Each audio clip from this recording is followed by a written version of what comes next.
제가 먼저 읽겠습니다. 예수께서 이 모든 비유를 마치신 후에 그곳을 떠나서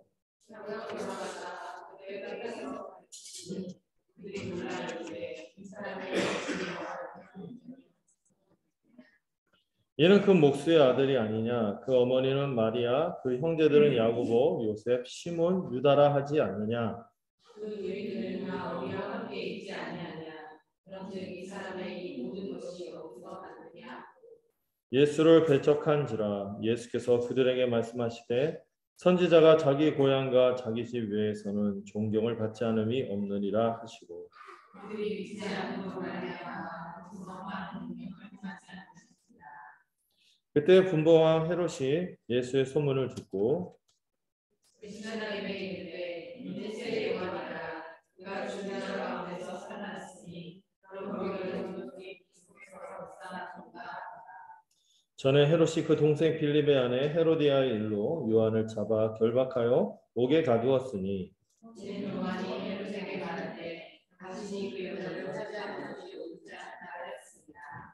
헤롯이 요한을 죽이려 하되 우리가 그를 선지자로 여김으로 그들을 두려워하더니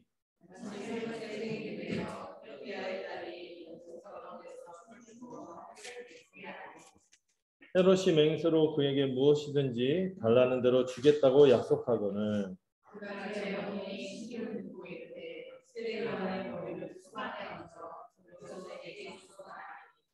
왕이 근심하나 자기가 맹세한 것과 그 함께 앉은 사람들 때문에 주라 명하고 그 머리를 소반에 얹어서 그 소녀에게 주니 그가 자기 어머니에게로 가져가니라.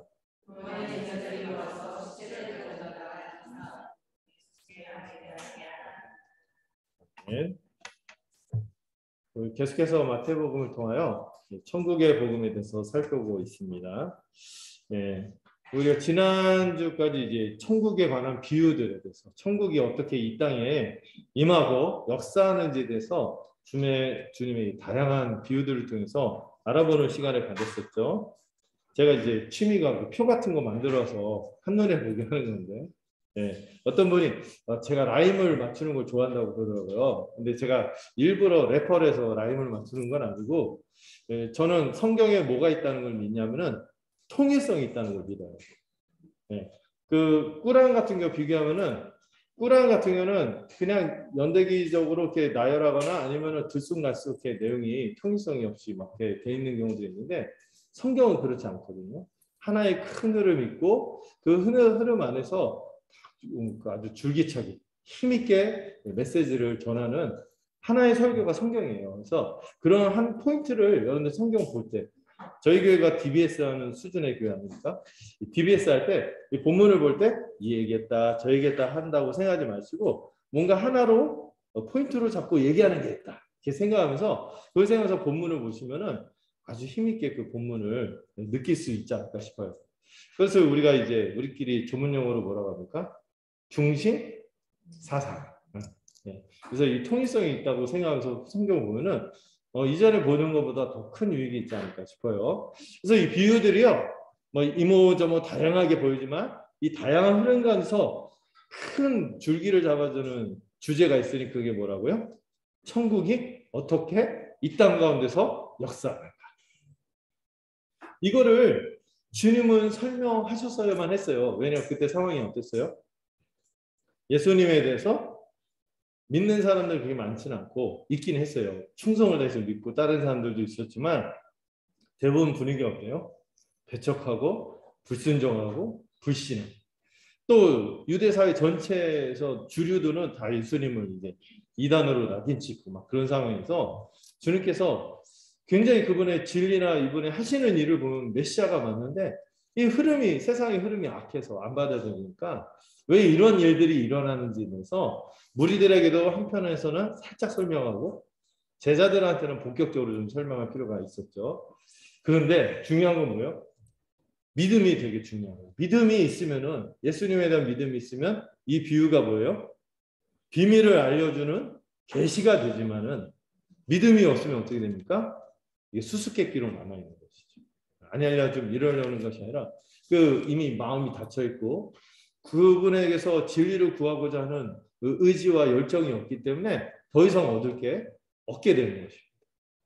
그래서 우리의 믿음이 제가 몇 번, 한 3번 정도 얘기하는 것 같아요. 어떤 신앙이다? 이해를 추구하는 신앙이다. 우리가 다 이해하고 믿게 되는 건 아니거든요. 어떤 면에서 이제 하늘의 영역에서 믿고 나서 나중에 깨달아지는 부분들이 좀 많아요. 그래서 이 믿음에서 출발한다. 그래서 이 믿을 때 더 알게 되고 더 풍성하게 되고 분명해지는 그런 부분이 있어요.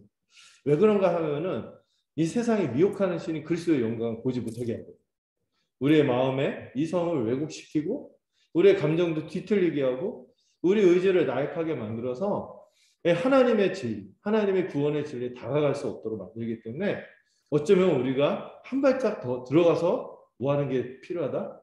믿는 게 필요한 것입니다. 무턱대고 믿는 건 아니에요. 성경은 근거를 제시하거든요. 이런 것들을 우리가 받아들이면서 열린 마음으로 그 진리를 받아들이면은 정말 30배, 60배, 100배. 마태식으로 말하자면 100배, 60배, 적어도 30배. 이 열매를 맺게 된다는 것을 기억하시면 좋겠습니다. 화면을 하나 함께 같이 보면 좋겠네요. 이거 제가 지난번에 복습용으로 만든 건데, 그 표로 카톡으로 올렸을 때는 한눈에 들었는데 이게 PPT로 하니까 빼곡해서 죄송하긴 해요. 그래서 한번 살펴보도록 하죠. 자, 씨 뿌림의 비유는 전하는 메시지가 뭐라고요? 천국이 말씀으로 임했다는 거예요. 말씀으로 임했는데 말씀으로 임했기 때문에 어떤 일들이 벌어져요? 어떤 이슬람처럼 옛날 한 손에 칼, 한 손에 꿀안 해갖고 막 안 믿어? 죽이고 믿어 하면은 받아들이고 믿을게요 하면 이렇게 이런 식으로 하면은 안 믿을 수가 없죠. 네. 거절하기가 힘들죠. 근데 세상에 예수님은 천국을 어떤 방식으로 가져왔어요? 말씀으로 가져왔어요. 말씀. 씨앗의 형태로 왔기 때문에 사람들이 어때요? 너무 이 씨앗으로 왔기 때문에 어떻게 할 수 있어요? 눈여겨보지 않고 소홀히 여기고 배척할 수 있다는 거예요. 그래서 많은 사람들에게 배척을 받지만 그러나 믿는 자, 열매 맺는 건 딱 하나였죠. 믿는 자들에게는 이 어마어마한 풍성한 결실, 100배의 결실, 100배, 60배, 30배. 또 이게 구체적으로는 저는 교회로 살아가면서 더 풍성하게 누리게 될 거다. 이렇게까지 연결할 수 있을 것 같아요. 그래서 천국이 이미 왔는데 어떻게 임했는가 이거를 좀 이야기하는 거예요. 말씀으로 임했고 믿음으로 받아들이는 자들에게 이게 현실화되고 특별히 교회로 살아갈 때 구체적으로 누리게 됩니다. 이렇게 좀 정리할 수 있을 것 같아요. 가라지 비유는 어떻습니까? 천국이 임하긴 임했는데 전문용어로 좀 쓸게요. 한 큐에 임하지 않았다. 네. 그래서 아직 씨 뿌림은 임이라면은 이 가라지는 아직 천국이 아직 다 완성되지 않았다는 것을 보여주는 것이죠. 근데 왜 그런지 설명을 하죠. 왜 한 번에 다 완성하지 않았을까요? 여러분 천국이 완성되는 것은 두 가지가 다 완성되는 거예요. 한편에서는 구원. 그러나 또 한편은 뭐도 있어요? 심판이 있거든요. 근데 예수님이 오셨을 때 이 구원 사역을 이루셨어요. 그러나 최종적인 심판을 행하지 않았어요. 왜? 이걸 가라지 비유에서 얘기하는 거죠. 이 세상에 뭐가 같이 있어요? 믿는 사람도 있지만 안 믿는 사람들, 또 택한 하나님의 구원받을 백성도 있지만 심판받을 이 사람들이 섞여 있는데 이 삶의 자리가 어때요? 같이 뿌리가 엉켜 있듯이 함께하고 있기 때문에 그냥 하나님이 인내하지 않고 바로 저 꼴 보기 싫은 것들 팍 수술을 시작해버리면 누구도 다칠 수 있어요? 앞으로 구원 얻을 백성들이 있는 거예요. 이 구원 얻을 백성들을 생각할 때 하나님께서 크신 인내와 자비로 뭐 하셨다? 심판을 연기하신 것이다. 가만 두어라. 이 표현이 인상적이죠. 가만 두어라. 주님의 관심은요. 이 심판 있잖아요. 복수, 정의, 공의 이런 거 할 때 우리가 시원하죠. 속이. 그거보다 주님이 더 걱정하는 건 뭐라고? 복식이 다칠까 봐 더 구원해야 될 백성들. 주님의 마음속에 품고 살려내야 될 영혼들이 많기 때문에 주님은 연기하십니다. 심판을. 그렇지만은 마냥 그 인내의 시간이 유통기한이 그 끝도 없지 않고 그게 끝나는 시간이 있다는 것이죠. 장차 최후 심판이 임할 것이다. 그래서 이 가라지 비유는 씨 뿌림이 임이라면은 가라지는 아직 천국이 왜 임하지 않았는가, 완성되지 않는가, 이거에 대한 설명이라고 말씀드렸어요. 겨자씨는 어떻습니까? 이 씨 뿌림하고 좀 연결이 되죠. 네. 이 땅에 천국이 시작이 되었어요. 그런데 이 시작된 형태가 뭐예요? 겨자씨처럼 보잘것없이 그냥 말씀으로 시작이 됐어요. 너무 훌륭한 진리야. 들으면 마음이 정화되고 막 벅차고 감동도 주고, 이 말씀에 또 힘이 있거든요. 그러지만은 이게 뭐 대단한 변화를 일으킨 게 아니라 그냥 망가진 인생들을 회복하고 이 정도거든요. 그런데 이게 별것 아닌 것 같지만 장차 어떻게 될 거라고요? 비약적으로 성장해서 공중의 새들, 이방인을 비유한다서 이방인들도 와서 여기에 깃들일 정도로 이 외적인 성장과 더불어 이 성교의 꿈을 꾸게 하는 그 놀라운 역사가 천국의 역사. 누룩은 어떻습니까? 겨자씨하고 좀 비슷한 건 좀 다르죠. 누룩은 어때요? 보이지 않게 녹아 들어가거든요. 안 보여요. 그러나 그 안에서 이 내적인 생명력으로 변화와 성장을 일으키는 큰 영향력을 가진 것이 이 천국이 말씀이 가진 역사라는 거예요. 내적인 역동성, 이 변화, 성숙, 이런 놀라운 능력이 있다. 이걸 얘기하시고, 그리고 좀 보화 진주에서는 어때요? 보화 진주도 좀 비슷한 것 같죠. 둘 다 같이 있는 거에서 올인하는 거잖아요. 다 같이 있는 건데 강조점이 좀 달라요. 보화는 우연히 발견한 기쁨, 횡재한 거거든요. 정말. 이 발견한 기쁨, 기대하지 않았는데 은혜를 얻은 거예요. 너무 엄청난 보화며 무한한 가치를 가졌기 때문에 너무 이게 대단하다. 이걸 알아본 사람은 이 가치를 안다. 이 얘기를 하는 거고, 진주에서는 어때요? 이걸 알아본 사람이 그 다음에 어떻게 반응해요? 이 진주상인은 진주의 가치를 알아봤죠. 보아는 알아본 게 아니라 우연히 발견했어요. 어쩌다가 은혜로 알게 됐어요. 근데 진주는 뭐예요? 그 다음에 어떻게 하냐. 이걸 좀 더 보여줘요. 알아본 사람은 어떻게 해요? 자기가 가진 모든 것을 다 비용 계산을 하더라도 이것을 얻고자 하는 거죠. 그래서 믿음을 가진 자가 천국 백성이 어떻게 살아가는가, 이것도 또 보여줘요. 비용 계산에 헌신을 하도록 한다. 이 가치를 알아봤기 때문에. 만약에 그러지 않고 있다면은 가치를 못 본 거야. 아직 보화를 발견 못한 거죠. 근데 봤다면 어떻게 돼요? 이 진주 장사처럼 반드시 올인하게 돼 있다는 거죠. 어떤 대가를 치르더라도 이게 너무나 큰 것이기 때문에, 이 그리스도의 엄청난 보화와 영광을 발견했기 때문에 올인할 수밖에 없다는 거죠. 만약에 주저하고 있다고요? 아직 모르는 거예요. 그러나 봤다면 반드시 그렇게 된다는 것을 주님은 말씀하시죠. 그리고 이 그물 비유에서는 어떻습니까? 이것도 하나의 천국이 이 땅 가운데 어떻게 역사하는지 현상을 보여주는데요. 천국이 임해서 복음이 전해졌어요. 그래서 많은 사람들이 이 그물처럼, 저희만 그물이라 했죠? 이게 뭐죠? 싹쓸이 그물, 이렇게 생각하시면 돼요. 이게 싹 쓸어버리는데 싹 쓸어서 담다 보니까 좋은 것만 담지 않고, 이 본문의 표현이 재밌었는데, 못된 것, 나쁜 것이라 하는 거, 못된 것, 못된 것도 잡힌대요. 왜 한글 번역하신 분은 그렇게 번역했을까요?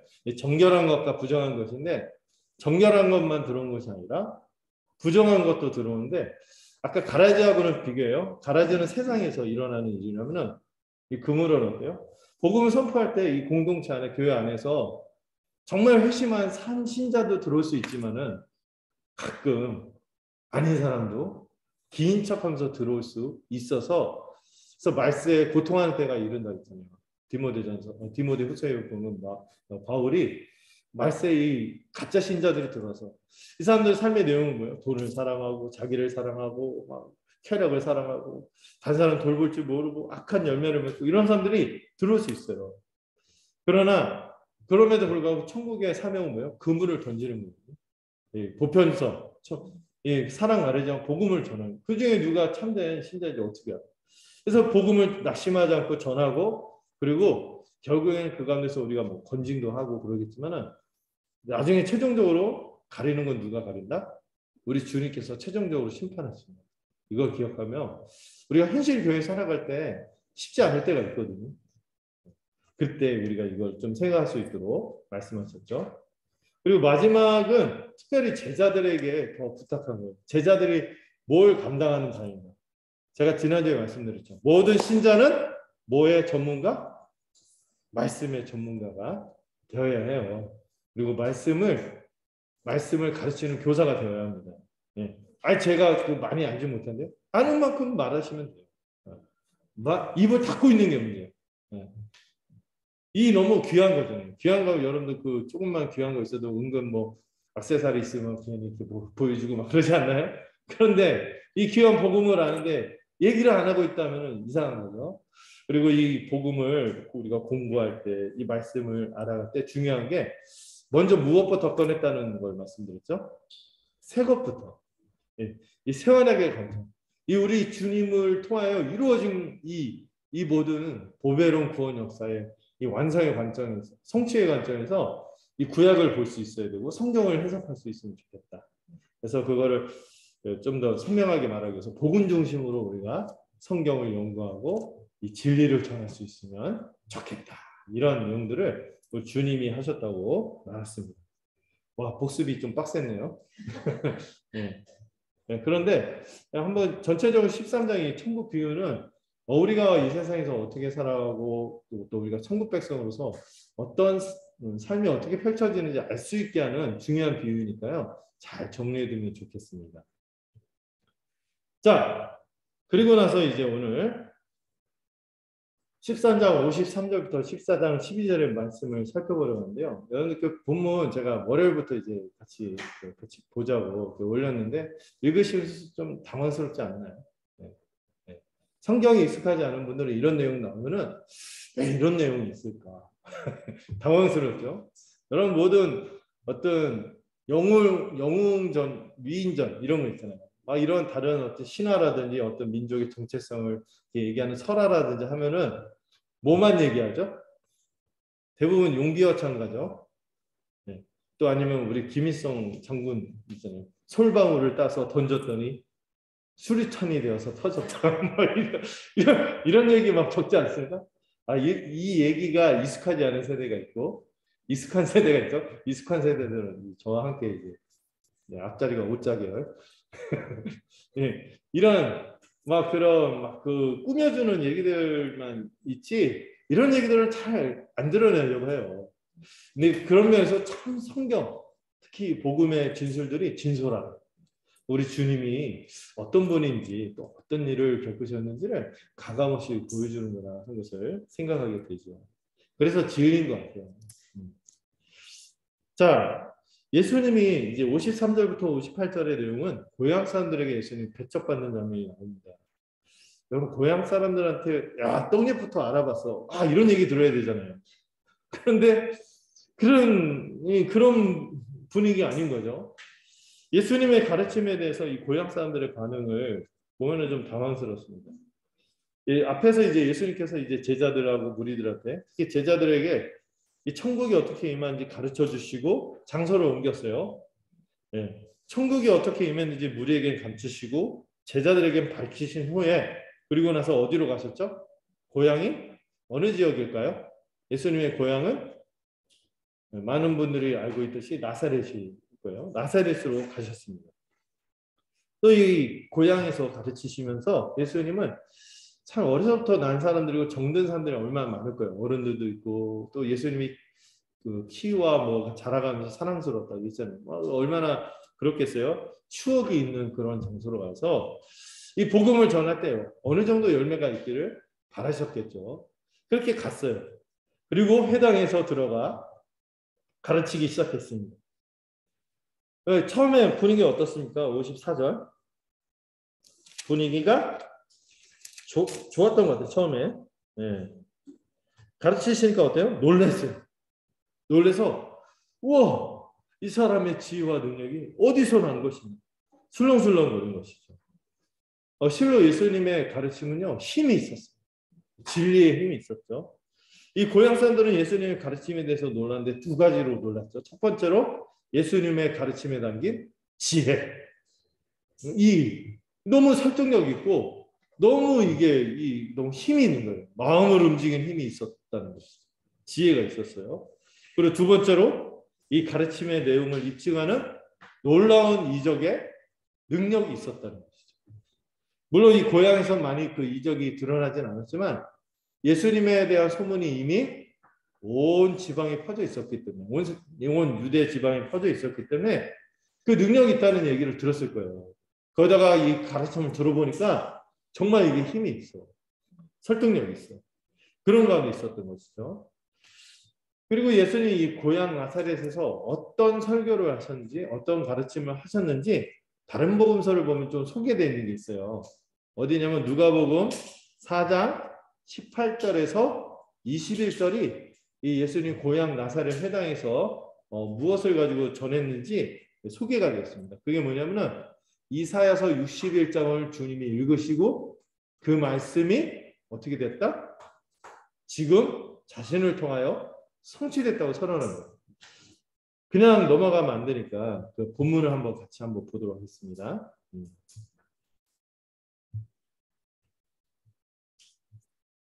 같이 한번 볼까요? 자, 같이 한번 읽어볼까요? 시작. 주님의 성령이 내게 임하셨으니 이는 가난한 자에게 복음을 전하게 하시려고 내게 기름을 부으시고 나를 부으사 홀된 자에게 자유를 무너진 자에게 다시 영광을 전파하며 누린 자를 자유케 하고 주의 은혜를 전파하게 하시라. 책을 덮어 그 맡은 자에게 주시고 앉으시니 회당에 있는 자들이 다 주목하여 보더라. 이에 예수께서 그들에게 말씀하시되 이 글이 오늘 너희 귀에 응하였느니. 이사야서 61장 읽고 해설하고 끝 이게 아니라 61장을 딱 읽고 나더니 그 책을 딱 맡은 사람한테 주고 딱 그러니까 이제 포커스 스피커 딱 켜지고 딱 집중하고 있는데 한마디 딱 하시는 거예요. 이 글이 오늘 너희 귀에 응했다. 과거의 그 예언자의 그 예언이 그냥 무슨 뜻이다 설명하고 끝난 게 아니에요. 그리고 앞으로 언젠가 이루어질 거야 하고 막연한 소망으로 제시한 게 아니에요. 지금 이 말씀이 너희 귀에 응하였다. 성취되었다. 이루어졌다. 누구 때문에? 자기 자신. 이 얘기를 하신 거예요. 그럼 그 약속의 말씀이 뭡니까? 성령이 임했다는 거예요. 성령이 임했다는 것은 새 시대가 시작되었다는 신호탄으로 기억하시면 좋겠습니다. 새 시대가 시작된 신호탄이 뭐냐면은 예언자들이 예언할 때 하나님 나라가 이루어지고 새 세상이 시작될 때 성령이 임한다고 했어요. 근데 주님이 지금 이 성령을 통하여 증거를 하시고 성령을 통하여 이 모든 이적을 일으키고 있거든요. 주님이 그 성령을 가져오시는 그런 보혜사예요. 그리고 주님이 하시는 일이 뭐예요? 하나님 나라의 비전이 뭐예요? 가난한 자가 없는 세상이잖아요. 하나님의 완벽한 돌봄과 안식을 누림으로써 누구도 가난하지 않고 핍절하지 않고 이런 세상, 가난한 자에게 복음을 전하는 이건 곧바로 하나님 나라가 임했다는 거예요. 그래서 내게 기름을 부으시고 기름 부음 받았다는 게 뭐죠? 이 하나님 나라를 가져오는 메시아가 자신이다 얘기를 하는 거예요. 그리고 나를 보내서 보로된 자에게 자유, 눈문 자에게 다시 보게 함을 전파하고 눌린 자를 자유롭게 했다. 이게 뭐예요? 이 죄로 인해서 찾아온 사망의 이 모든 억압에서 우리를 자유하게 하신다는 이 하나님 나라가 임했다는 선언이에요. 여러분 이게 다 알아듣기죠 이제. 제 기억에 제 옛날에 마가복음 할 때 이거 설명할 때 여러분들 약간 눈빛이 흐릿했었거든요. 지금 선명해요. 많이 알아듣는다는 거죠. 이 구약의 이 놀라운 예언이 지금 주님을 통해서 이루어지고 있다는 것을 주님이 말씀하시는 거죠. 그리고 19절 주의 은혜 해 이게 뭡니까? 구약에서 희년 가난한 자가 완벽히 사라지는 희년 구약 역사에서 한 번도 이루어져 본 적이 없었던 그 희년 주블리 그 희년이 예수님을 통하여 성취됐어요. 희년이 성취됐다는 것은 그들 가운데 뭐가 없다는 걸 가난한 자가 없고 이기적인 자가 없고 모두가 서로 한 몸이 되어서 살아가는 세상이 이제 누구를 통하여 시작된다? 자신을 통하여 시작된다고 선언하신 거예요. 이거 딱 선언하시니까 우와 누가 저런 거 가르쳐줬어 이런 반응이 나고 저 지혜 저 말씀의 능력 그리고 실제로 예수님이 행하시는 이 병 고치고 이렇게 하는 거 있잖아요. 부정한 자를 깨끗하게 하고 이거는 진짜 이거 사망의 능력을 꺾으시는 거예요. 이거는 진짜 메시아의 표적인 게 분명한 거예요. 되게 굉장한 거죠. 예, 이미 성령의 역사로 복음을 전하고 하나님 나라를 가져오셨다고 선포하시고 그 증거로 가난한 자들이 회복되고 온갖 사망의 역사로 고통받던 인생들이 망가진 자들 회복되고 있는 거예요. 지금 주님을 통하여. 이미 이스라엘 전 지역에 퍼진 소문들을 떠올리면서 예수님이 지금 선포하신 말씀 있잖아요. 이 말씀과 더불어서 그 이적들의 능력이 어디서 난 것인지 아주 놀라워하고 있어요. 왜냐하면은 예수님 어렸을 때 그 저짝에 살던 게 아니요. 근데 그게 어디서 어떻게 저런 말을 한단 말이야. 저런 능력을 행한단 말이야. 하면서 술렁이기 시작한 거죠. 그렇게 말할 정도로 예수님이요. 이 공생애 그분이 아마도 33세 그때부터 이제 본격적인 공생애를 시작했다고 보는데 그때까지 거의 20년 동안 그 목수일을 시작했다고 했잖아요.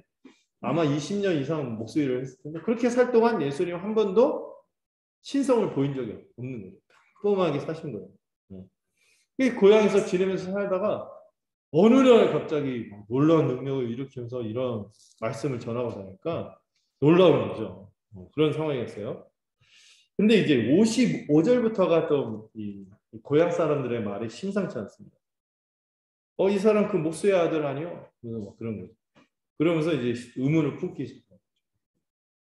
예수는 실제로 아버지 요셉과 함께 아버지 아마 요셉이 일찍 죽은 것 같아요. 근데 살아있을 동안 같이 목수로 살다가 그 아버지 돌아가시고 나서 이제 가장의 무게로서 이제 아마 살지 않았을까 싶어요. 그런데 그때까지 완전한 평범한 사람으로 사셨습니다.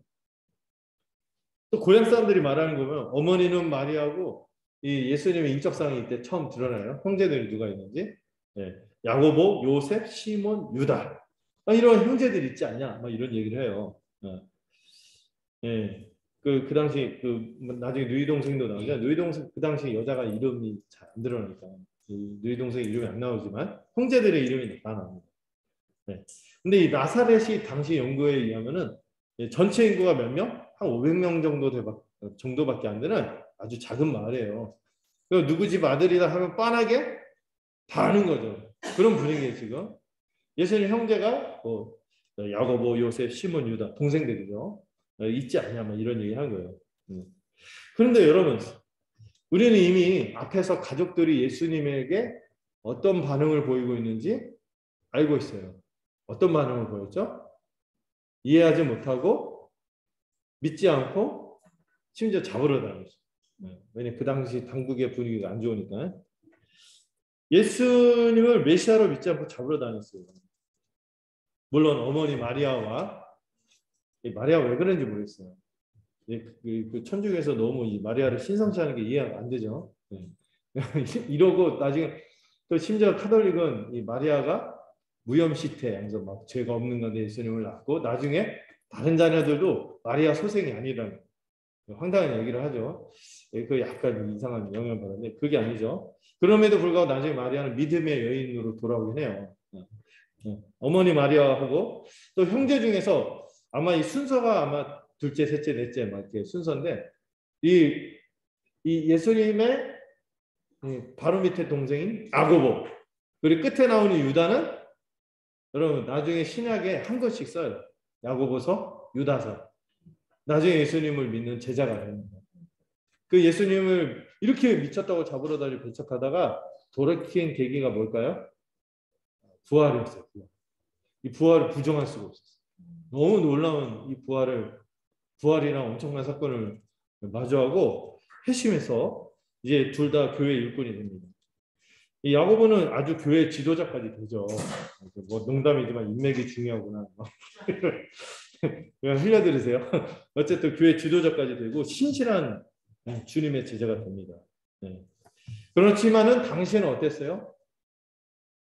이 당시에는 아주 회의에 빠져서 예수님을 형을 붙잡으러 다니는 그런 동생 중에 하나였죠. 네, 지금 이 어머니는 마리아고 야고보고 요셉이고 시몬이고 유다고 이 얘기 왜 하겠어요? 처음엔 깜짝 놀랐다가 어떠는 거예요? 야, 저 가족들도 배척하는 가족들도 저기 막 예수님 잡으러 다녔다는 소문 다 났을 거예요. 가족들도 믿지 않는 사람인데 뭐 이런 불신앙이 배어 있는 말인 거죠. 그러다 이 말까지 하죠. 그 너희들은 다 우리와 함께 있지 않냐. 이 말은 뭐예요? 그들이 시집가고 애 낳고 평범하게 살고 있는데 이 얘기는 뭐냐면 예수님의 가족들도 지금 평범하고 변변찮고 그 가족들도 그 예수님에 대해서 믿지 않고 있는데 지금 예수님이 나사렛에서 선언한 말씀은 뭐였어요? 자신이 성령을 받은 메시아라고 주장을 하네요. 새로운 세상을 가져올 하나님 나라의 왕이라는 것을 주장하니 말이 되냐는 거죠. 분위기가 확 바뀐 거죠. 결국 이들은 다시 여러분 그 처음에 한 말을 또 반복하죠. 뭐라고 합니까? 56절에 또 같이 나오고 그런즉 이 사람의 이 얘기를 하고 나서 그러죠. 어조가 바뀐 거죠. 이 사람의 이 모든 것이 어디서 났느냐고 또 질문하는데 이 첫 번째 의문은 놀라움이라면 여기서 두 번째 의문은 뭐예요? 짙은 의심이죠. 왜 하나님이 아니라 이 배우의 정상적으로 하나님이 정말 예수님을 선지자로 메시아로 세워서 이 일을 하는 것이 아니라 배우가 의심스럽다. 뭐예요? 사단의 그 지금 바리새인들이나 그 주류들이 한 말 있죠. 바알세불 이런 얘기를 했을 것 같아요. 사단으로 본 거죠. 그리고 나서 어떻게 됐습니까? 예수님을 57절 결론 예수님을 같이 그 대부분의 유대 주류 사회가 그랬던 것처럼 그들도 예수님을 배척했습니다. 이 배척이라는 말의 단어가 스캔들이에요. 스캔들. 걸림돌. 예수님을 배척하고 이렇게 한 거죠. 이건 배척이란 말은 동의 못하겠는데 이 수준이 아니에요. 적극적으로 반대하고 완전하게 거절한 거죠. 그래서 여러분들 누가복음 4장하고 제가 오늘 연결했는데요. 누가복음 4장 이 고향 나사렛 회당에서 주님이 자신의 메시아라는 것을 선언하고 몇 가지 말씀을 더했는데 이 끝에 나사렛 사람들의 반응이 어떤지 아세요? 모두가 예수님에 대해서 적대감을 가지고 흥분해서 절벽에 밀어서 죽이려고 했어요. 사형 집행을 하려고 한 것이죠. 이 행위는요. 절벽에 사람을 이렇게 밀어서 죽이는 것은 저주를 가하면서 이 사람은 거짓 교사고 거짓 선지자다. 이걸 이렇게 판단하고 죽이려고 하는 행위가 이 절벽에 밀어서 죽이려고 한 거거든요. 그걸 그렇게 받아들이죠. 본인이. 안타깝죠. 자, 이 모든 상황이 지나가고 나서 주님이 이렇게 말씀하십니다. 선지자가 자기 고향과 자기 집 외에서는 존경을 받지 않음이 없다. 이런 말씀을 씁쓸하게 하시는 거죠. 여러분, 근데 예수님만 이렇게 가까운 사람들한테 이런 취급을 받은 게 아니라 구약에서도 시대가 악할 때 선지자들이 다 동족과 가까운 가족들로부터 배척을 받았습니다. 하나님의 사람들은 정말 시대가 악할수록 어려움을 당했어요. 특히 여러분 그런 선지자 중에 대표가 눈물의 선지자인 예레미야라고 하죠. 예레미야는 아나도 출신의 사람인데 이 고향 사람들한테 이 동족들과 특히 고향 사람들, 아나도 사람들에게 심한 배척을 받았습니다. 왜냐하면은 예레미야가 전했던 진리가 뭔지 아세요? 그 당시 많은 사람들이 우리나라가 지금 위기에 처했지만은 회개하면 하나님이 도와주실 거다. 이걸 얘기했어요. 근데 예레미야는 뭐예요? 회개해봐야 소용없고 회개를 하기는 하겠지만 우리나라는 망할 수밖에 없다. 이 얘기를 하니 사람들이 좋아하겠어요? 안 좋아하죠. 동족들마저 고향 사람들마저도 이 예레미야를 심하게 배척을 했죠. 그가 전하는 진리는 죄를 지적하고 하나님이 진노하고 있기에 회개하지 않으면은 안 된다. 그리고 결국에는 바벨론에 의해서 나라가 망할 것이라는 소식을 전했기 때문에 다른 거짓 선지자들은 사람들이 듣기 좋은 얘기만 하는 거거든요. 평화롭고 괜찮다, 잘 될 거다 이 얘기를 하지만 예레미야는 혼자 이 진실을 전했기 때문에 진리를 전했기 때문에 멸망의 메시지를 전하며 회개해야 한다는 얘기를 했기 때문에 어려움을 당했습니다. 근데 예수님 당시도 그런 거예요. 예수님이 전한 진리가 진리임에도 불구하고 이 시대가 너무 어둡기 때문에 외면을 당하고 또 그 시대만 그렇겠어요. 모든 시대 가운데 이 진리는 외면받을 수 있는 그런 면이 있다는 것을 보여줍니다. 반대를 받을 수밖에 없어요. 또 심지어 어떤 일도 벌어집니까? 진리인데도 불구하고 가장 지지를 할 사람이라고 여겼던 가까운 이들로부터도 배척을 받을 수 있다는 것을 정직하게 보여주는 것이 오늘 본문입니다. 지금 예수님도 이 하나님의 사람들이었던 이 선지자들과 동일하게 같은 일을 당하시고 있는 것이죠. 예수님은 계속해서 회개하고 메시아인 자신을 통해서 천국이 시작됨을 믿으라고 증거하셨습니다. 또 구약의 말씀을 정말 지혜롭게 타당하게 증거하시고 정말 이게 실제임을 이적으로 나타내셨는데 그렇게 했는데도 사람들 어떻게 했습니까? 믿지 않았습니다. 왜 그럴까요? 천국이 뭐로 임했기 때문에? 말씀으로 임했기 때문에.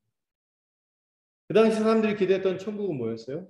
눈에 보이는 제국들이고 그 당시 그들을 억압했던 로마처럼 백마 타고 막 거대한 방패를 가지고 강한 군사력, 어마어마한 경제력, 세계를 주름잡는 팍스 로마나 있잖아요.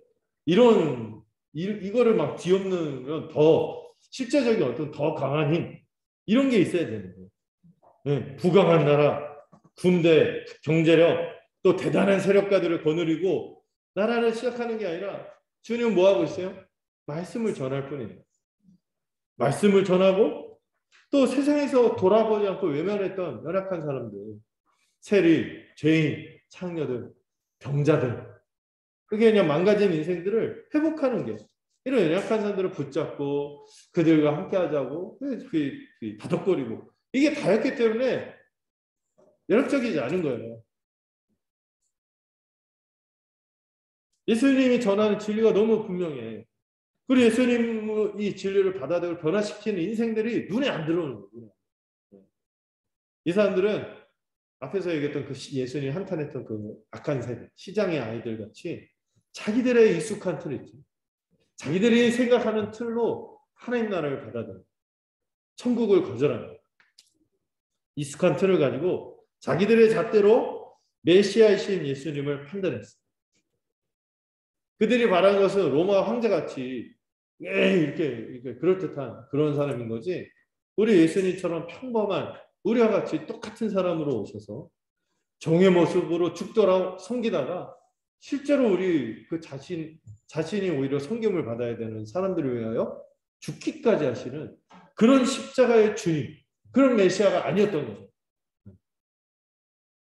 그들의 선입견 때문에 이 불신앙의 장벽이 예수님을 거절하게 된 것입니다. 그런 말이 있어요. 익숙함이 멸시로 이어진다. 예, 자기들이 생각하는 틀, 또 예수님에 대해서 열린 마음으로 진리를 전하고 때문에 이걸 받아들였는데 자기들이 생각하는 그 익숙함의 틀로 선입견의 틀로 주님을 받기 때문에 이 진리에 대한 열린 태도가 없음으로 말미암아 그들은 실패하고 마는 것이죠. 여러분 이 본문의 마지막 58절 이 표현이요 그냥 지나갈 표현이 아닌 것 같아요. 어떻게 됩니까? 58절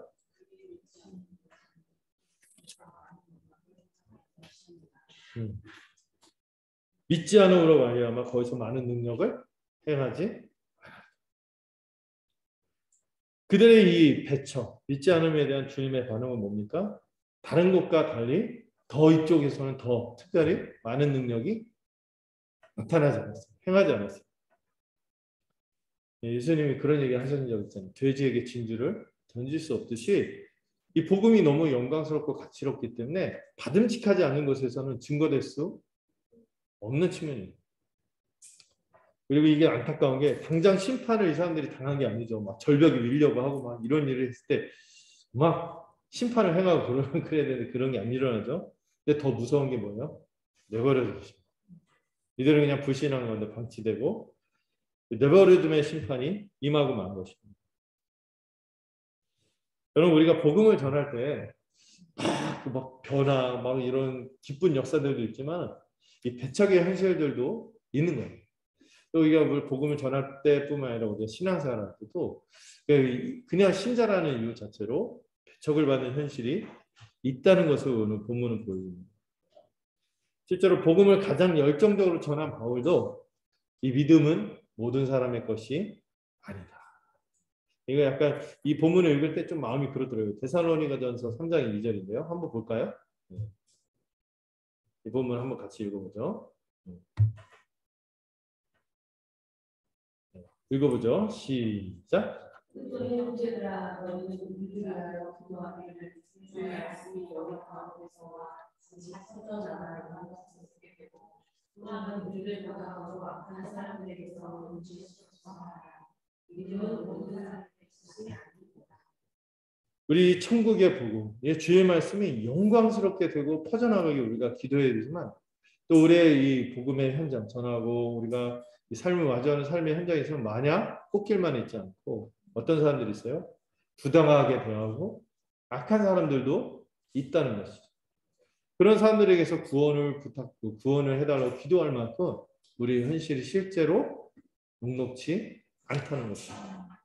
그래서 바울이 이런 얘기를 하죠. 믿음은 모든 사람의 것이 아니다. 이게 좀 아픈 현실이죠.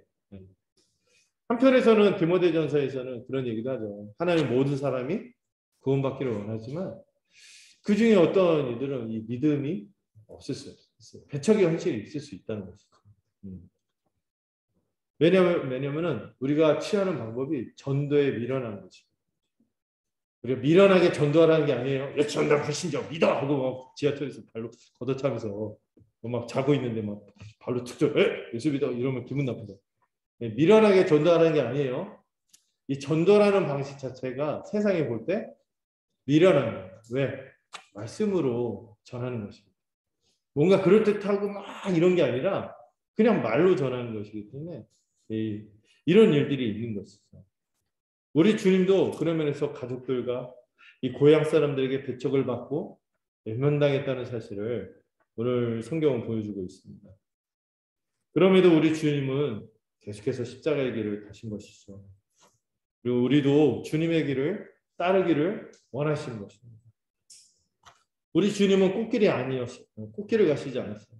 거절을 받기도 하고 배척을 받기도 하고 오해도 당하고 오해도 얼마나 많이 받겠어요. 바알세불 막 이런 얘기를 듣고 있으니 또 조롱도 당하고 핍박도 당하고 이런 가시밭길을 가셨는데 여러분 우리가 신앙생활하면서 마냥 꽃길만 간다고 생각한다면 조금 생각을 해봐야 되는 거죠. 우리라고 마냥 고난도 없고 희생도 없고 어려움도 없을 것이라는 생각은 안 하는 게 좋을 수도 있어요. 우리 주님과 함께 고난과 배척을 겪을 때 이 고난이 어쩌면 신자의 또 다른 숨겨진 표지라고도 합니다. 이게 있을 때만 우리는 참된 신자인 것이 입증될 수 있는 것 같아요. 그래서 제가 이런 표현을 좀 준비해왔어요. 우리 모두가 온실 속에 있는 조화 같은 신앙생활이에요. 광야에 있지만은 광야에서 피어난 생화가 됐습니다. 정말 참된 신앙이죠. 고난이 있는데 저 이걸 회피하고 그런 게 아니죠. 왜 회피하겠어요? 복음을 말하지 않으니까.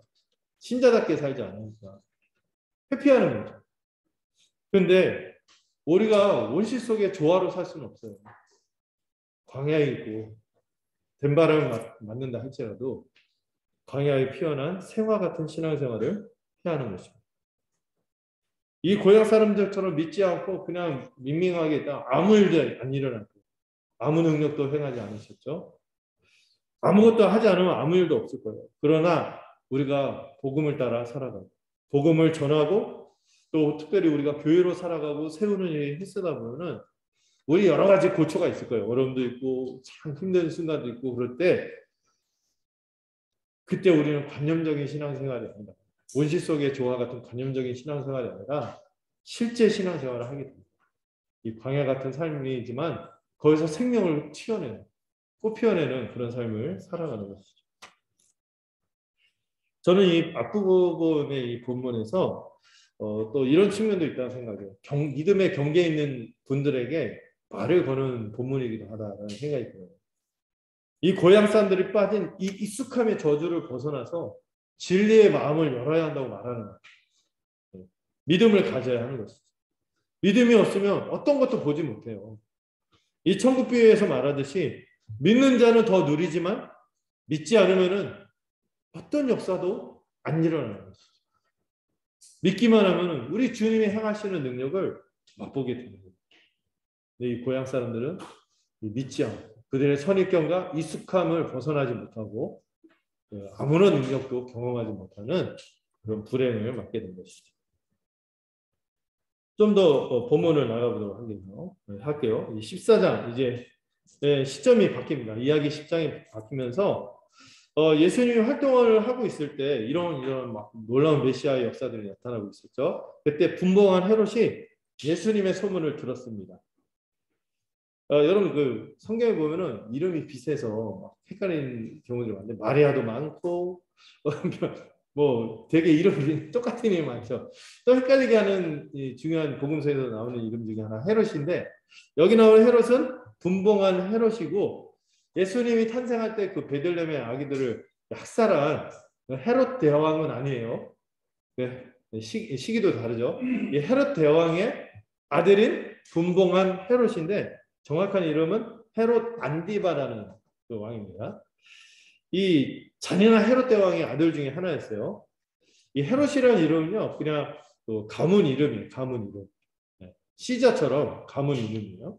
이 헤롯 대왕은 지금 나오는 헤롯의 아버지 헤롯 대왕은 굉장히 그 가장 강한 뭐죠? 나라를 굉장히 강하게 하고 성전도 막 새로 짓고 권력을 굉장히 추구했던 왕인데 이 왕에게 죽을 때 이 사람이 얼마나 권력이 미쳤는지 자기 아내도 죽이고 아들도 죽이고 막 그랬잖아요. 근데 그 중에 이제 세 아들이 있었어요. 살아남은 세 아들한테 왕국을 넘기는데 이 왕국이 세 개로 쪼개져요. 그 중에 하나 제일 큰 땅덩어리를 가진 왕이 여기 분봉왕 헤롯 안디바입니다. 자, 막 자세하게 설명하는 것보다 대략적으로 설명하고 있는 거예요.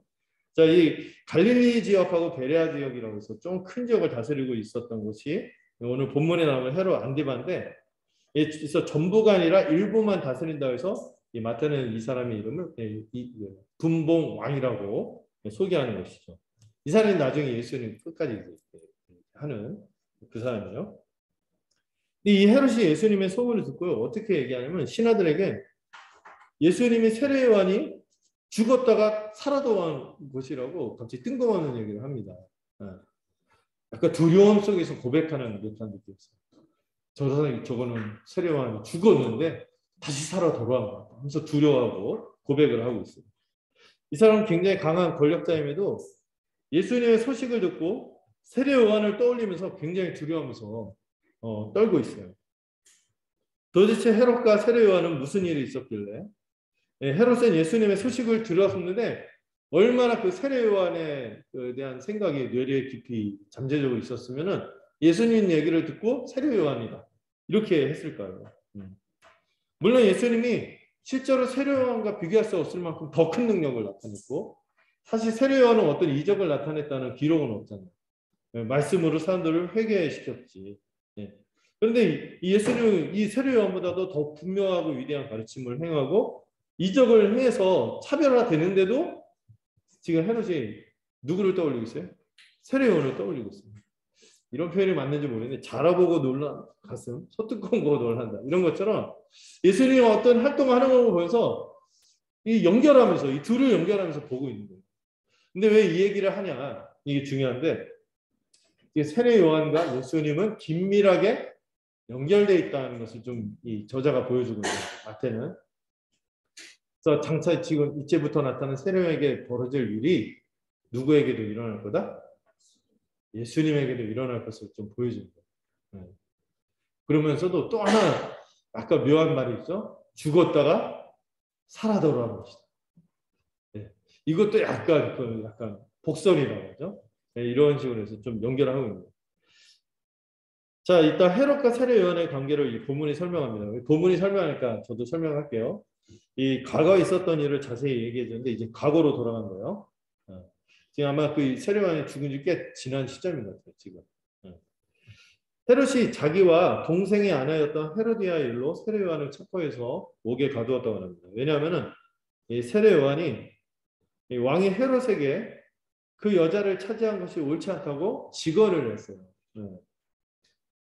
옛날에 그 있잖아요. 그 조선왕실로 왕이시여 통촉 하시옵소서 하면서 막 사과는 막 이런 사람들이 막 그러는 거잖아요. 근데 그거보다 이 선지자가 좀 더 셌어요. 왕도 못 건드리는 존재가 선지자인데 막 직설적으로 얘기하는 거예요. 아이, 저 불륜이다. 하면서 저건 말도 안 된다 이렇게 해요. 왜냐하면은 옛날에 사실 지금과 달라서 지금은 조계혼이라고 하죠. 자기 혈통하고 자기 혈족하고 다른 사람하고 결혼을 해야 돼요.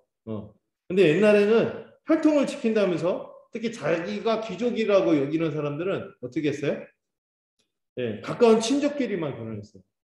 그래서 무슨 하스부르크 왕조가 그 사람들이 이제 워낙에 근친끼리 결혼해서 유전병이 생겼다. 턱이 이렇게 막 나고. 근데 자기가 고귀하다고 생각할수록 종내혼이라고 하죠. 혈족 안에서 결혼을 했어요. 근데 일단 이 헤로디아가 헤롯과 무슨 관계냐면 조카예요, 조카. 왜? 조카하고 결혼했어요. 헤롯 안디바의 조카인데다가 일단 헤롯하고 처음 결혼한 게 아니라 누구하고 결혼한 상태였어?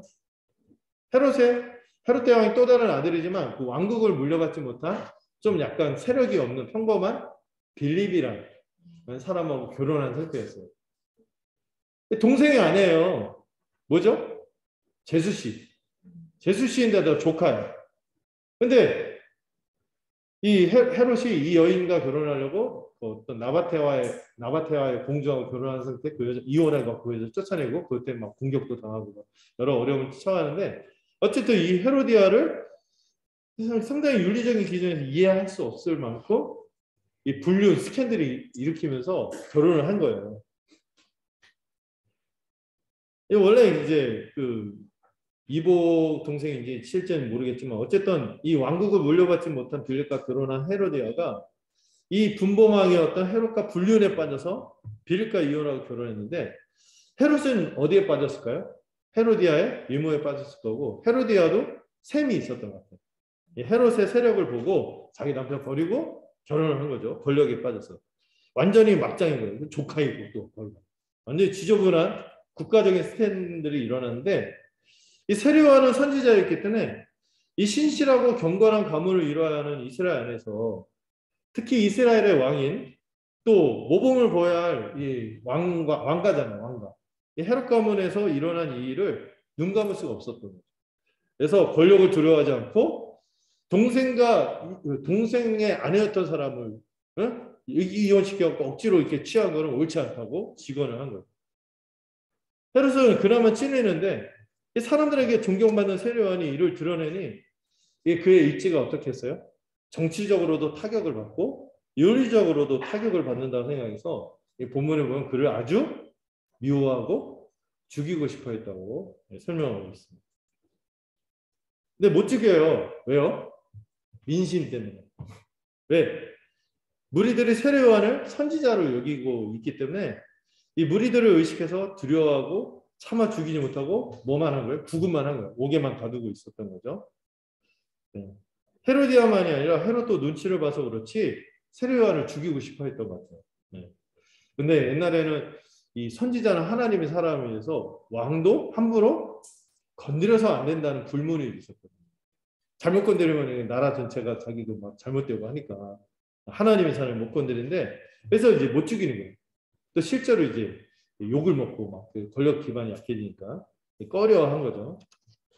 자, 제가 오늘 이 5절까지 끊고 좀 생각해 보려고 하는데 자, 세상에서 부러워하고 힘있어 보이는 사람들의 실체가 이제 헤롯을 통하여 나타나고 있습니다. 네, 끊임없이 힘과 쾌락과 돈을 추구하지만 이들의 삶은 어떤 삶이죠?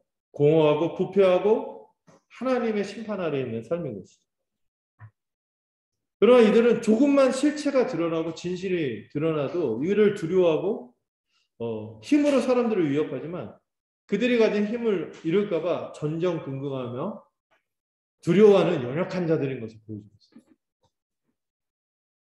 여러분 세례요한과 예수님은 이와 달리 확신을 가지고 살아가는 거죠. 확신을 가지고 살아가는 거죠. 이 세상의 힘이 아니라 이 다가올 세상의 능력, 이 내세의 능력으로 두려움 없이 담대하게 살아가죠. 이와 반대로 헤롯은 뭘 두려워합니까? 늘 자기가 갖고 있는 기반을 잃을까 봐 두려워하는 연약한 존재입니다. 은연중에 헤롯은 이 예수님이 활동하는 걸 보고 막 두려워하는 거예요. 자기 또 권력 기반을 잃고 자기 막 눈에 보일 때는 떵떵거리지만 이게 다 화상인 거 어렴풋이 않아요? 두려워하는 거예요. 죽은 자 가운데서 세례요한이 다시 살아났구나 이렇게 덜덜 떠는 연약한 자가 헤롯인 것이죠. 물론 이 말을 통하여 우리는 예수님의 부활을 떠올리게 되지만 또 이 약한 자들의 지금 우리의 눈에 보이는 이 약한 자들의 실상이 어떠한지 보여주고 또 하나 우리가 또 잊지 말아야 될 것은 이 세례요한이 이제 계속해서 고난을 당하게 될 텐데 우리 주님도 고난을 당할 것이라는 것을 생각하게 하는 계속 연결하죠. 그러나 부활하실 거예요. 이 세상에 힘 있는 자들이 배척하고 지금 우리가 고난을 받는 현실이라도 우리 주님은 뭐가 있다는 거? 부활의 권능이 있다는 것을 기억하고 두려워하지 않고 살아가길 바라십니다. 우리에게 뭐가 있어요? 저들은 뭐 다 가진 것 같지만 뭐가 없어요? 두려움이 있는 거죠. 다가올 세상에 능력이 없는 거죠. 그러나 우리에게는 영생과 부활의 소망이 있기 때문에 두려워하지 않을 수 있어요. 헤롯 같은 가짜 왕이 아니라 참된 왕이신 주님과 함께하기 때문이죠.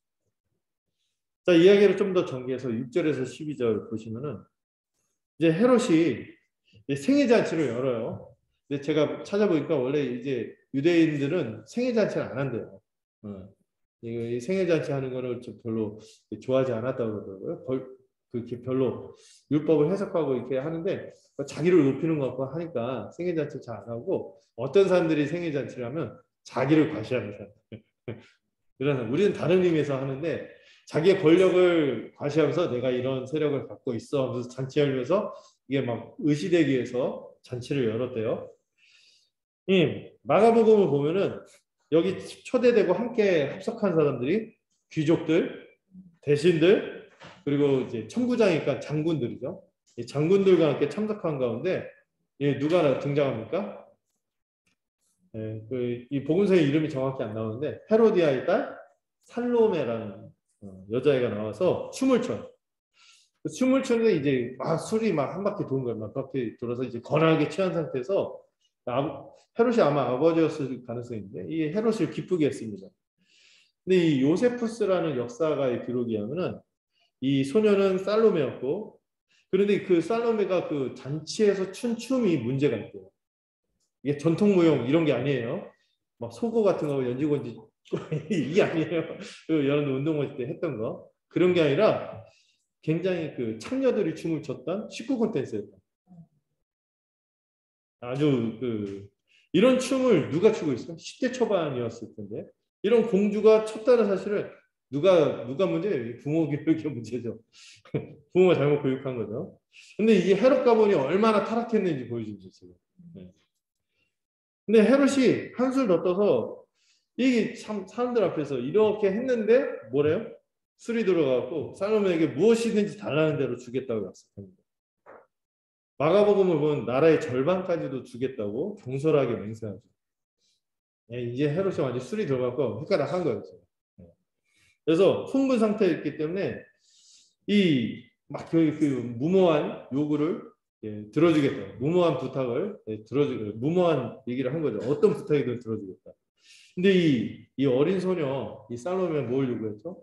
이 말 때문에 분위기가 탁 찬물 끼얹은 듯이 딱 가라앉았어요. 싸게 만들었죠. 엄마가 시킨 대로 헤로디아가 시킨 대로 세례요한의 머리를 이 요리 접시 가끔 머리 요리 이렇게 담아서 오는 것처럼 세례요한의 머리를 요리 접시에 얹어서 당장 자신에게 달라고 요구하는 거예요. 원래 전쟁에 이기면 적들의 머리를 수국을 베어서 이 전시하고 승리를 하는 것을 보여주는 행위들은 있어도 잔치 자리에서 죄 없는 사람, 그것도 존경받는 의인의 머리를 요리처럼 담아서 가져오라는 것은 끔찍한 거예요. 지금. 사실 이런 얘기까지 이렇게 있으니까 그렇죠. 시키는 어른도 문제지만 지금 시킨다고 하는 어린애도 좀 이상하죠. 헤롯 왕실 자체가 얼마나 잔인하고 악독한지 보여주고 있어요. 이 아이도 좀 사페 같아요. 어떻게 이런 어린애인데 이런 걸 하는지. 집안 분위기가 그런 거죠. 헤로드 왕은 근심하긴 하지만 결정하는 데 그리 오래 걸리지 않았습니다. 사실 율법에 의하면은 정당하지 않은 맹세는 얼마든지 취소할 수 있어요. 그러나 이 사람은 뭐 때문에 이거를 실행합니까? 자기가 맹세이기 때문에, 자기 말이기 때문에, 그리고 같이 앉아 있는 사람들 앞에서 자기가 말한 체면 때문에 이 불의한 요구를 수락합니다. 그리고 이 폭군인 헤롯은 정당한 재판도 없이 그저 어린애의 요구를 듣겠다고 의로운 세례 요한을 부하들을 시켜서 목을 베어서 요리 접시에 담아오게 하는 거예요. 이 소년은 약간 이 집안 분위기가 어떤지 아는 거죠. 이런 걸 서슴지 않고 막 요구를 하는 거예요.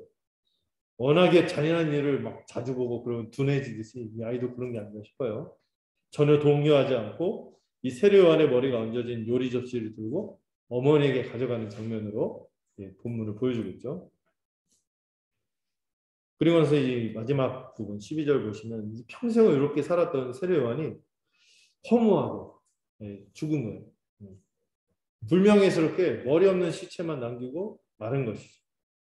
물론 나중에 제자들이 와서 이 세례 요한의 이 시신을 수습했다고 나오고 머리를 다시 찾았는지는 알 수가 없어요. 어쨌든 이 남은 시체를 거두고 장사하고 나서 이제 예수님에게 찾아갑니다. 예수님에게 찾아갔다는 게 의미심장하죠. 세례 요한이 정말 예수님을 공식적으로 인정했다는 거예요. 제자들도 그걸 인정하고 따라간 거죠. 예수님이 찾아가서 일어난 일을 말씀드렸는데 왜 이런 사건을 굳이 보여주는 세례 요한과 이 헤롯의 잔인한 새드 엔딩 이걸 보여주는가 생각해요. 지금 이 모든 얘기는 세례 요한도 얘기하겠지만 지금 누구 얘기를 하기 위해서 예수님이 장차 어떤 길을 가는지를 보여주기 위해서 그 스토리를 보여주고 있는 거죠. 나중에 예수님은요 세례 요한보다 더 불명예스럽게 여기는 죽음을 당할 거예요. 참수형은 빨리 고통을 끝내는 거죠. 그것도 끔찍하죠. 우리 문화권에서. 근데 가장 극악한 범죄자를 처형하고 벌거벗겨서 수치를 안기면서 썩어 들어가면서 쥐포처럼 말리는 형벌이 십자가예요. 죽을 때까지 고통을 끊이지 않고 가하면서 린치를 가하면서 전시하는 저주스러운 죽음이 십자가거든요.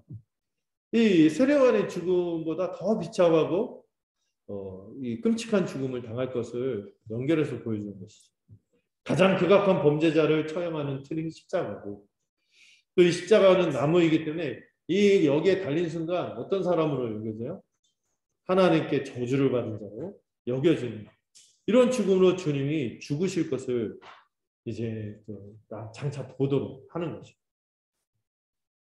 그나마 예수님은요. 세례 요한은 죽었을 때 제자들이 와서 시신이라도 수습하고 주님이 십자가에 달렸을 때 어떻게 됐습니까? 다 도망갔어요. 다 열심하고 홀로 비참하게 저주를 받게 되었죠. 완전히 버려지신 거죠. 아무도 곁에 있지 않아요. 그러나 우리 주님은 영광스러운 부활을 하셨을 때 세례 요한의 제자는 세례 요한을 수습했는데 우리 주님은 부활하셔서 제자들을 다시 불러 모으시고 그들을 수습하시죠. 이 본문은 이 헤롯의 악함을 통해서 이 죄에 물든 이 세상의 성격을 보여줍니다. 이 세상의 악한 권력자들은 압제하고 유린하고 그러면서도 두려움에 자기 기반을 잃을까봐 악한 일을 저지릅니다. 때로는 그 악한 일에 피해를 우리가 보기도 하죠. 핍박을 받기도 하죠. 그러나 우리의 주님은 끝까지 우리를 위해서 우리와 함께 고난당하시고 우리를 대신해서 죽으시는 십자가의 길을 가는 왕이신 거예요. 여러분 오늘 이 본문 얘기하고 나서 그 다음에 주님이 그 놀라운 사람들을 불쌍히 여기고 먹이시는 오병이어의 기적을 펼침으로 세상의 왕과 우리 주님을 비교하고 있는 그런 부분이 좀 있어요. 우리는 이 어두운 세상의 권세가 대조되는 영광스러운 십자가 왕의 통치, 십자가의 왕, 이 그분의 통치를 받는 백성이죠. 세상 왕들은 억압하고 유린하고 이렇게 하지만은 우리 주님은 오히려 우리 대신에 고난을 당하시고 끝까지 섬기시는 왕이신 거죠. 세례 요한처럼 우리 주님은 고난과 배척을 받는 하나님의 선지자로서의 길을 가십니다. 배척받는 주님과 세례 요한의 모습을 통해서 여러분 좀 생각해 볼 필요가 있어요. 우리가 어떤 세상에 속한 자로 살아갑니까? 우리가 만약 이 세상밖에 없다고 생각한다면 가장 불쌍한 사람이 있을 수 있어요. 주님과 함께 살아가고 이 천국복을 받아들이는 삶은 미련한 전도에 미련한 것을 받아들이고 이 살아가는 삶은 어쩌면 고난의 삶일 수도 있거든요. 백접받는 삶일 수도 있고 우리의 삶이 눈물 골짜기일 때가 많고 주의 뜻대로 살려고 할 때 수고도 더 하게 되고 희생도 더 해야 되고 포기도 있고 고난도 받고 배척도 당하고 오해도 많은 사람들이 뒤따를 것이죠. 그러나 우리가 이 세상 사람과 다른 건 뭐예요? 다음 세상에 속했기 때문에 영생과 부활을 믿는 자이기 때문에 우리의 인생과 우리의 삶과 죽음을 다른 관점에서 보고 대하는 사람들이라는 것을 우리가 명확하게 봐야 돼요. 이건 회피하면 안 되는 진실인 거죠. 이 세상에 속해서 악하게 사는 저 사람들은 지금 흥하겠지만 주님의 관점에서 어떤 사람들이에요? 버려진 자들이요. 최종 심판이 남아있는 자들. 하나님의 사랑이 우리는 지금 여러 가지 어려움과 슬픔이 있을 수 있어요. 그렇다 할지라도 우리는 택한 백성이요. 하늘의 상급이 크다는 것을 기억하고 좀 다르게 살아가는 자들이 우리인 것을 기억하시기 바랍니다. 뿐만 아니라 지금 온 세상에 주신 주님께서 이 배척의 현실 가운데서도 지금 우리의 이 믿음의 역사를 통해 믿음의 수고를 통하여 복음의 씨앗을 심으시고 교회를 세우시고 하늘의 위로를 지금도 맛보며 살도록 하시는 분인 것을 기억하는 우리가 되기를 소망합니다. 네, 말씀을 맺을게요. 이제 첫 번째로 우리는 이 배척의 현실을 인정해야 돼요. 우리가 복음을 믿고 살아가고 또 전하고 살아가고 교회로 살아가는 것이 만만치 않아요. 배척받는 일이 있을 거예요. 그러나 주님은 우리가 이런 어떤 익숙함, 이런 편견, 이런 선입견의 저주에서 벗어나 참된 믿음으로 살아가고 그래서 이 믿음을 통한 이 능력을 맛보는 것을 우리가 동일하게 맛보기를 소망합니다. 또 우리가 이 세상을 볼 때 이 세상에 막 겉으로 보이는 이 압박하는 이 큰 것들 있잖아요. 여기에 두려워하지 말고 이게 헛된 실체를 갖고 있다는 거죠. 세상은 헛되다는 거예요. 허세와 두려움 속에서 허세를 부리지만 결국은 그들이 갖고 있는 건 뭐예요? 두려움에 기반한 것이며 결국 악한 것이며 저들은 심판을 당할 것이라는 걸 생각할 때 우리가 고난받고 배척받고 있는 그런 상황 속에서 좀 달리 우리의 삶을 볼 수 있을 것 같습니다.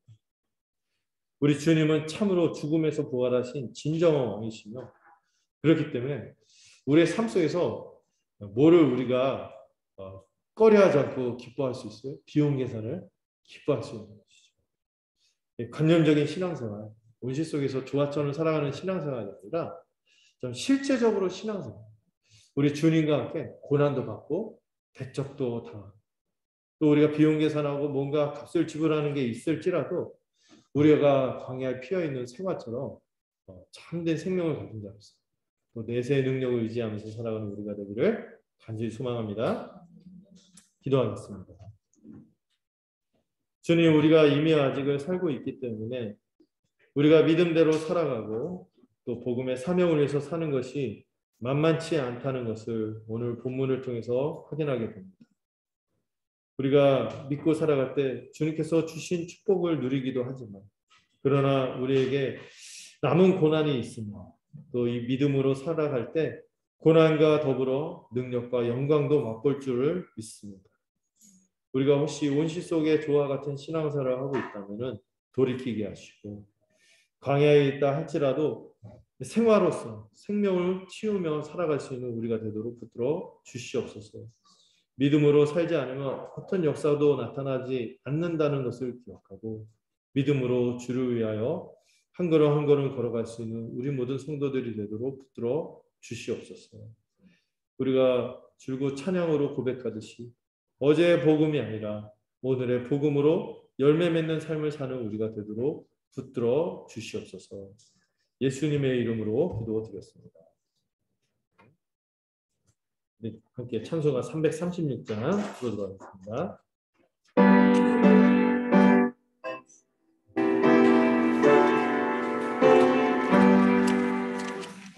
환란과 핍박 중에도 성도